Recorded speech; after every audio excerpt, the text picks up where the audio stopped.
Assalamualaikum warahmatullahi wabarakatuh.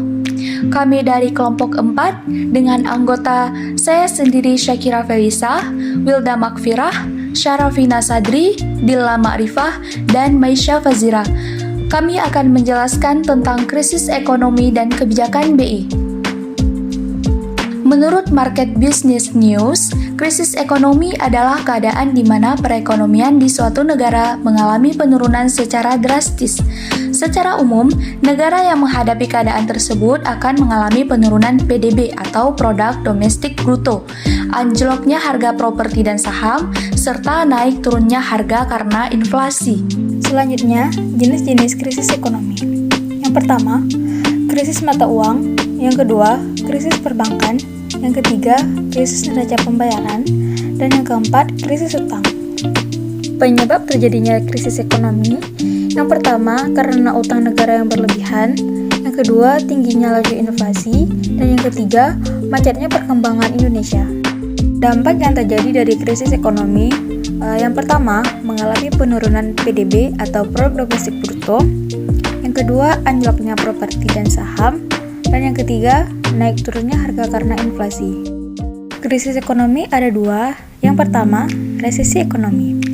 Suatu negara dikatakan mengalami resesi ekonomi apabila penurunan PDB berlangsung selama 6 bulan berturut-turut. Hal ini ditandai oleh pengangguran yang naik, kesempatan kerja turun, tingkat upah stagnasi, dan penjualan retail turun secara drastis. Selanjutnya ada depresi ekonomi. Suatu negara dikatakan mengalami depresi ekonomi apabila berada pada titik terendah dalam siklus ekonomi yang ditandai oleh government turun, pengangguran meningkat lebih dari 50% jumlah tenaga kerja, konsumsi masyarakat menurun, harga naik dengan laju yang lebih rendah dari laju normal, upah turun, dan hilang harapan masyarakat terhadap masa depannya. Selanjutnya, jenis krisis ekonomi dan jalur transmisi dampaknya. Yang pertama, menurut proses terjadinya, terdapat dua sifat, yang mana sifat yang pertama yaitu mendadak, seperti yang krisis karena kenaikan harga minyak mentah pada tahun 1994 oleh OPEC. Selanjutnya, krisis keuangan Asia pada tahun 1997 sampai dengan 1998 yang menyebabkan depresiasi mata uang Asia. Yang terakhir yaitu bermula dari krisis SPAD yang menyebabkan rupiah terdepresiasi dari 2.000 per 1 US dollar menjadi di atas 10.000 per US dollar. Yang kedua, sifatnya tidak mendadak, yaitu melalui proses akumulasi seperti krisis global pada tahun 2008 sampai dengan 2009 yang bermula dari krisis keuangan Amerika Serikat dan meluas ke Eropa serta Asia yang termasuk juga wilayah Indonesia. Yang kedua, menurut sumbernya, terdapat dua pihak. Yang pertama, pihak internal, termasuk di dalamnya yaitu produksi tertekan atau high cost yang menyebabkan gagal panen. Yang kedua, konsumsi lesu atau high price. Selanjutnya yaitu pihak eksternal, terdapat interest rate, exchange rate, dan long problem. Berbeda sumbernya, maka berbeda proses, jalur, dan dampaknya. Selanjutnya yaitu transmisi krisis global ke Indonesia.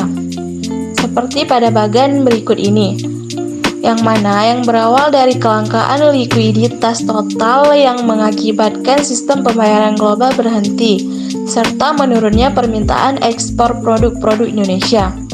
Kondisi tersebut dibarengi dengan bursa saham berjatuhan, dan impor serta ekspor mengalami masalah serius. Situasi tersebut terjadi peralihan modal secara besar-besaran oleh para investor. Jatuhnya nilai tukar rupiah serta real yang lesu juga daya beli masyarakat menurun.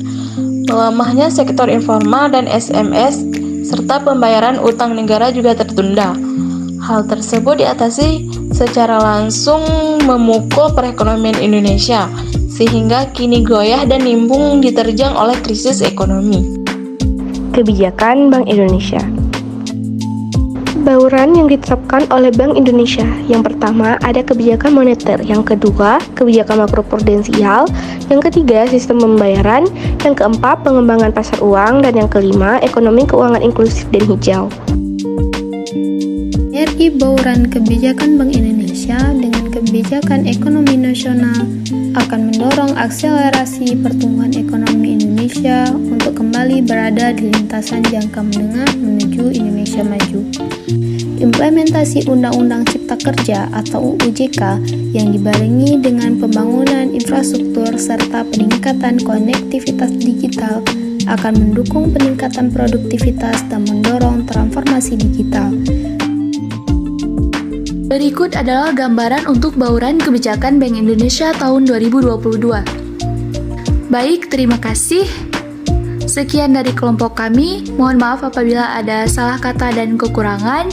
Wabillahi taufiq wal hidayah. Wassalamualaikum warahmatullahi wabarakatuh.